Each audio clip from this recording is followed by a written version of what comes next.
Hello, everyone. My name is Ruth Osornio, and I did my research on Women Who Stutter's reactions to gender biases in stuttering. So before I get started, I would like to thank my mentor, Professor Sao. She has just been an amazing positive inspiration. And then Dr. Kenneth St. Louis, who let me utilize his POSHA survey in my research. So my project overview. So I looked at gender and stuttering. So past research by Craig, Hancock, Tran, Craig, and Peters in 2002 has shown that approximately 1 out of 4 people who stutter are female. So since there's a smaller percentage of women who stutter, their unique experiences are not always documented in research studies. So despite the similarities that would be assumed to be shared amongst males who stutter and females who stutter, research has suggested that females are actually perceived to have more negative qualities than males who stutter. So since a stutter is a fluency disorder that disrupts the flow of someone's speech, it has the ability to hinder the way in which one is perceived by others. So this perception of someone who stutters, in combination with a present bias that already exists with gender in general, would presume to formulate an even greater disadvantage. So for my research, my hypothesis was gender creates a bias in stuttering, and my research questions is how is the fluency disorder stuttering affected by the variable gender, and then how do women who stutter view these purposive biases? So my project overview, my project was a 2-part study. So part 1, I had videos of a male and a female who stuttered while reading from a script. And the only difference between the two was one was female and one was male. They're actually brother and sister who stutters. And then my participants, I had a total of 13.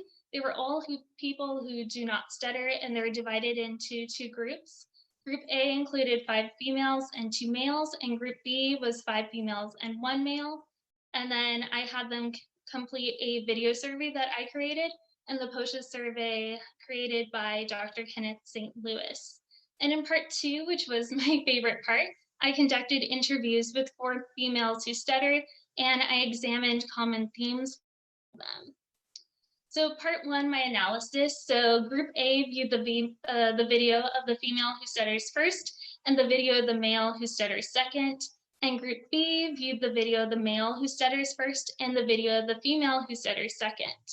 And then for my video survey that I created, I had the participants rate the speakers on a level from 1 to 10 in an area of overall performance, level of understandability, and level of confidence, with 1 being the lowest and 10 being the highest. And they had to choose 2 adjectives from the list of intelligent, shy, confident, friendly, mean, and awkward. So when I conducted my t-test, I found that there was no statistically significant differences between the overall performance for both the female speaker and the male speaker between Group A and Group B. So my conclusion in this area was the order of speakers had no direct effect on ratings. I saw that the female speaker was only rated slightly higher than the male speaker, but like I said, there was no statistically significant differences between the two, and you can see the ratings in my chart below. Now for part 1 for Group A, which was the one where they viewed the video of the female first, and then the video of the male who stutters second.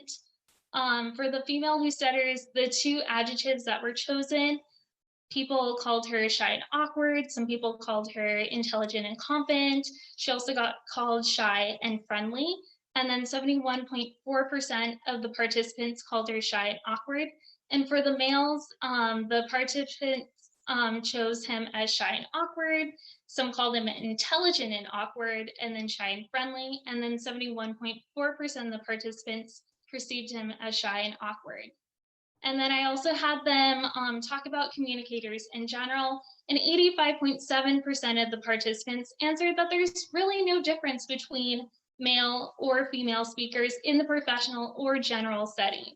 And then I found there was no statistically significant difference between the female and male speakers' ratings in the area of performance, understandability, and confidence, like we see in the chart below. And then for Group B, this is the one where they viewed the male first and then the female.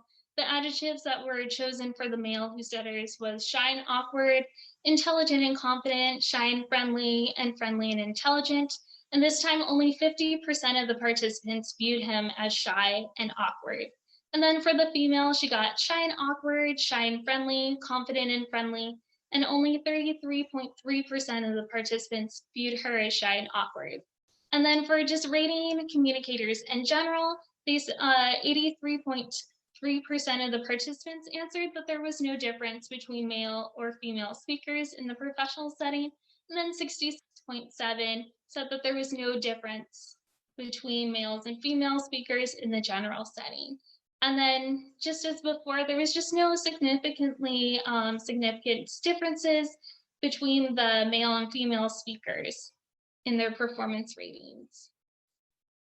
And so I also had them complete the POSHA survey in part 1, and this is the Public Opinion Survey of Human Attributes Stuttering, created by Dr. Kenneth St. Louis. And in the survey, it just examines the belief and reactions to stuttering. And the reason why I chose to utilize this survey in my research was to just see if there was an initial bias in my two groups in general. But Dr. Kenneth and I looked at the scores, and we both said that they appeared to be very similar. So here is some of the ratings of the POSHA. The overall stuttering score, 20 for group A, and then for group B, 17. And then beliefs about people who stutter, 32 and 33. So just very similar.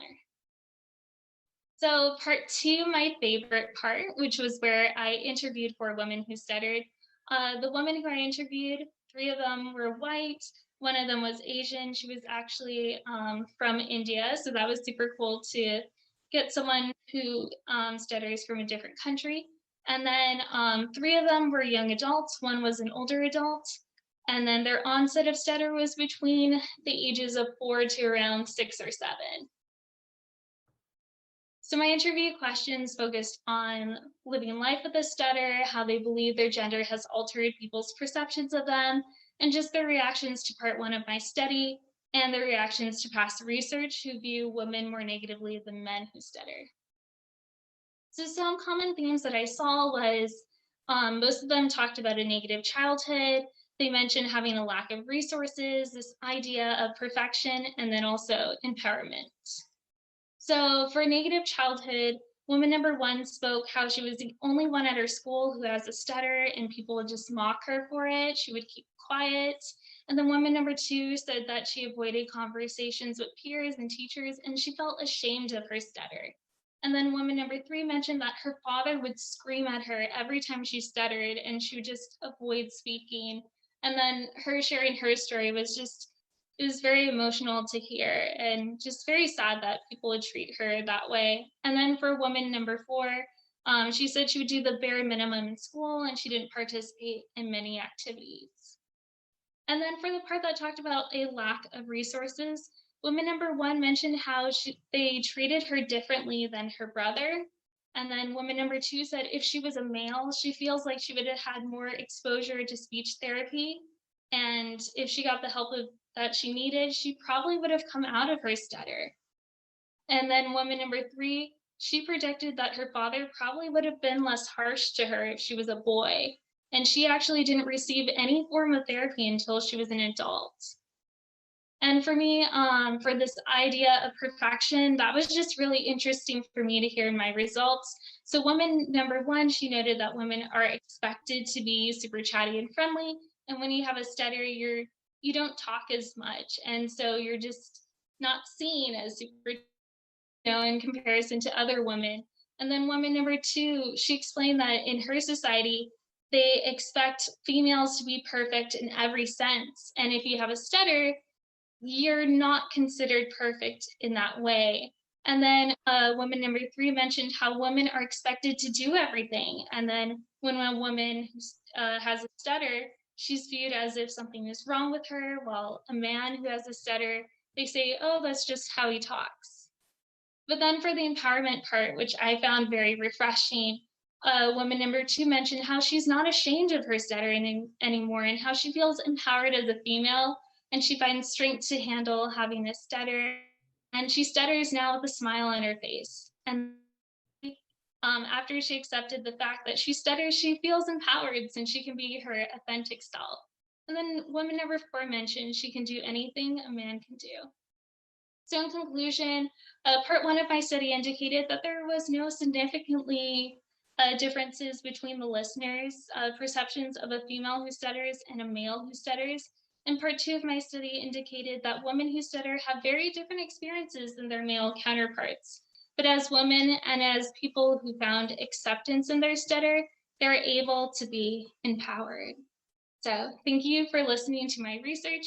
And then always remember that your voice has power. Thank you.